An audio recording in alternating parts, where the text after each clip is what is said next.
Okay, so today we are starting the question that was asked in NEET PG 2021 September exam. तो हम लोग basically video Hindi में बनाने की कोशिश करेंगे सो दैट इंडियन व्यूअर्स को अच्छा लगे और हिंदी में भी जो वीडियो बनेगा वो उसके कारण से जो नॉलेज की जो डेप्थ है वो भी बढ़ जाएगी। तो स्टार्ट करते हैं हम क्वेश्चन से। सो 56 ईयर ओल्ड पेशेंट है, एडमिटेड हुआ है with recurrent episodes of retro external chest pain. यानी कि देखिए यहाँ पर क्वेश्चन में रेट्रो एक्सटर्नल चेस्ट पेन की बात की हुई है और इच एपिसोड, हर एक एपिसोड 3 से 5 मिनट तक लास्ट करती है।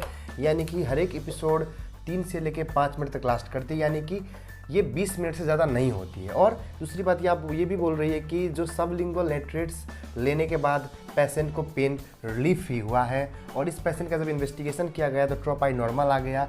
ईसीजी में टी वेव फ्लैट था, ईसीजी में टी वेव फ्लैट था और वो आदमी ऑलरेडी स्टैटिन्स ले रहा था, एस्पिरिन ले रहा था, मेटफॉर्मिन ले रहा था और मिटोप्रोलोल ले रहा था।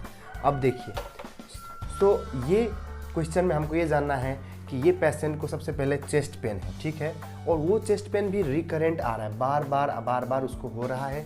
हर एक पेन 3 to 5 मिनट्स के दौरान हो रहा है। चूँकि ट्रोपाई नॉर्मल है, इस मीन्स ये एमआई तो नहीं है भैया, क्योंकि एमआई में अगर एमआई होता either MI can be ST elevation MI or it can be non ST elevation MI, ठीक है। सो एमआई है तो दो किस्म का हो सकता है, एक एसटीई एमआई और एक एनएसटीई एमआई। तो दोनों एमआई के एमआई अगर कहने के लिए तुमको एटलीस्ट ट्रोपाई तो एलिवेट होना चाहिए ना। तो ट्रोपाई एलिवेट नहीं है, इट मीन्स एमआई तो नहीं है भैया। अब आ गया, हम लोग आ गए इसमें कि ये एंजाइना हो सकता है, ठीक है। क्या हो सकता है? एंजाइना हो सकता है। अब देखिए, एंजाइना में दो किस्म की एंजाइना होती है, एक स्टेबल एंजाइना, एक अनस्टेबल, और एक प्रिंज मेटल भी होता है, पर प्रिंज मेटल की हिस्ट्री इस तरीके से नहीं दी जाती, ठीक है ना। सो प्रिंज मेटल तो हो ही नहीं सकती। अब आ गया स्टेबल और अनस्टेबल। देखिए, स्टेबल एंजाइना होती है तो इसमें क्या बोल रही है कि पेशेंट को रिकरेंट एपिसोड्स बार बार आ रहा है। स्टेबल बार बार नहीं आते भैया, ठीक है। तो स्टेबल बार बार नहीं आते हैं, सो उस तरीके से भी लग रहा है कि स्टेबल तो नहीं है। ऊपर से एमआई अगर होता तो टी वेव फ्लैट नहीं होता भैया। देखो, टी वेव फ्लैट कहने का मतलब क्या है कि देखो, तो ये पी वेव है, ठीक है, ये क्यू आर एस और ये टी है, ऐसा टी होता है। अब देखिए, अगर एस टी एलिवेशन एमआई होता तो ये केस कुछ इस तरीके से इसका एसीजी रहता है, यानी कि टी का क्या होता है, एस टी एलिवेशन हो जाता है उसमें। ये जो एस टी से ये जे पॉइंट है, ये इसको बोलते हैं जे पॉइंट। तो जे पॉइंट इस बेस लाइन से ऊपर चला जाता है एमआई में, बट ये एमआई नहीं है, इसीलिए ये टी वेव जो है इसमें इस तरीके से होगा। सो ये जिसमें टी वेव इस तरीके से, अगेन टी फ्लैट है व टी इन्वर्टेड है। इस क्वेश्चन ने ये बोलने चाहा है। सो एमआई तो नहीं, इतना श्योर हो गए। 3 to 5 मिनट्स के लिए पेशेंट को रिकरेंट एपिसोड्स आ रहे हैं, इट मीन्स ये अनस्टेबल भी नहीं। स्टेबल रहता तो 3 to 5 मिनट्स में होना और फिर रिकरेंट आना, वो भी नहीं है। सो हम लोग को तो ये लग रहा है कि ये केस अनस्टेबल एंजाइना का केस है, वो हम लोग सोच रहे हैं, ठीक है ना। वो आदमी ऑलरेडी स्टैटिन्स ले रहा है, एस्पिरिन ले रहा है, मेटफॉर्मिन ले रहा है, मिटोप्रोलोल ले रहा है, यानी कि ऑलरेडी वो बीटा ब्लॉकर ले ही रहा है। मेटफॉर्मिन ले रहा है, डायबिटिक भी है, एस्पिरिन स्टैटिन्स ले रहा है, यानी कि ऑलरेडी उसने लिपिड लोडिंग एजेंट ले गया है। अब मान के चलिए, सो अनस्टेबल एंजाइना होता क्यों? अनस्टेबल एंजाइना होने का मेन कारण है आपको जो थ्रोम्बस होती है वेसल्स में, वो थ्रोम्बस, वो क्लॉट का वो क्लॉट, मानो कहीं पर प्लाक है, एथेरोस्क्लेरोटिक प्लाक, ये प्लाक रप्चर हो गई और ये प्लाक रप्चर होने के बाद में यहाँ पर थ्रोम्बस का फॉर्मेशन हो गया। लेकिन थ्रोम्बस पूरा का पूरा वेसल्स ऑक्लूड नहीं किया और ये थ्रोम्बस से थोड़ा ब्लड क्लॉट सब डिसइंटीग्रेट होके बहुत छोटे छोटे वेसल्स में भी जाके ऐसे आई मीन कि जो हमारे कोरोनरी परफोरेटर्स होते हैं, कोरोनरी परफोरेटर्स, वो परफोरेटर्स में जाके ये जमा हो गए। इसी कारण से माइक्रो लेवल में देखा जाए तो मायोकार्डियल इन्फार्क्शन हो सकता है, लेकिन इतना भी नहीं हुआ कि वो ट्रोपाई एलिवेटिव हो जाए। इसीलिए इसमें हमको ट्रोपाई नॉर्मल आएगा। और ये जो यहाँ पर जो क्लॉट बना है, वो क्लॉट आपको जो एंटी थ्रोम्बोलाइटिक मैकेनिज्म होती है उसका एक्टिवेशन के वजह से यहाँ का क्लॉट थोड़ा डिजॉल्व होके और छोटा छोटा वेसल्स को जाके ब्लॉक करता है। उस वेसल्स को हम लोग परफोरेटर्स कहते हैं।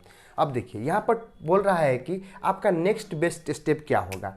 अब देखिए, ये पेशेंट ऑलरेडी एक बीटा ब्लॉकर में है ही ना भैया, 50 ml मिटोप्रोल ले ही रहा है, तो आपका जब भी आपको ये कोरोनरी ब्लॉक हो गया है, तो कोरोनरी ब्लॉक को खोलने का ये यहाँ पर फिर से ब्लड फ्लो होने लगे, आपका मेन एम वो होना चाहिए।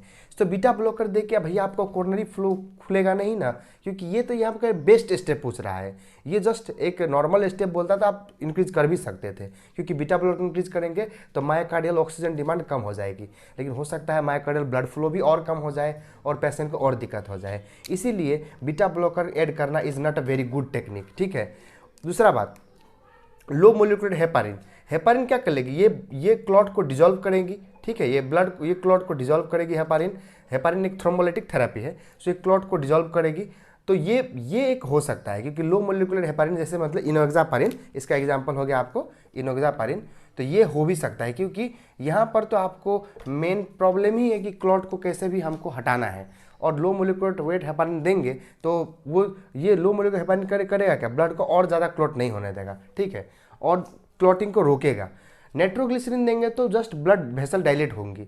अब कोरोनरी वेसल्स डायलेट करके यहाँ पर हम चेस्ट पेन रिलीव कर सकते हैं, लेकिन पेन तो ऑलरेडी रिलीव हो ही रहा है भैया, और पेन रिकरेंट है, यानी कि यहाँ एक बार देखो कोई बेस्ट काम होगा नहीं, एक ही बार दो के करोगे क्या, इसीलिए ये भी इतना बेस्ट स्टेप नहीं है। अब आया क्लोपिडोग्रिल। यस, क्लोपिडोग्रिल आप दे सकते हैं, ठीक है ना, तो वो आदमी एस्पिरिन तो ले ही रहा था, अब आप एक्स्ट्रा में क्लोपिडोग्रिल ऐड कर देंगे। तो भैया एस्पिरिन दे रहा था, एस्पिरिन भी एंटीप्लेटलेट है, क्लोपिडोग्रिल भी एंटीप्लेटलेट ड्रग है, एस्पिरिन नहीं काम किया इजीली, इट मीन्स क्लोपिडोग्रिल भी दे के ज़्यादा फायदा हो जाएगा, वो भी ज़रूरी नहीं है, ठीक है। आपको यहाँ पर मेन क्या समझना है कि हमको कोरोनरी परफ्यूजन को इस्टेब्लिश करना है। अब क्लोपिडोग्रिल देंगे तो ये तो होगा कि थोड़ा क्लॉट कम बनेगा, लेकिन क्लोपिडोग्रिल खाने में और काम करने में थोड़ा टाइम भी लग जाएगा। इसीलिए यहाँ पर जो बेस्ट ऑप्शन होगा वो ऑप्शन नंबर बी आंसर होगा। सो इसका आंसर होगा low molecular weight heparin, that is enoxaparin दे सकते हैं, सबक्यूटेनियस फॉर्म में जल्दी काम भी करेगा, है ना, और ये परफ्यूजन को इस्टेब्लिश भी कर देगा, ठीक है ना। सो यही इसका बेस्ट आंसर होगा। ओके, ऐसे अच्छे वीडियो देखने के लिए अगर आपको वीडियो अच्छा लगे तो चैनल को लाइक, कमेंट और शेयर और सब्सक्राइब करिएगा। Thank you for watching.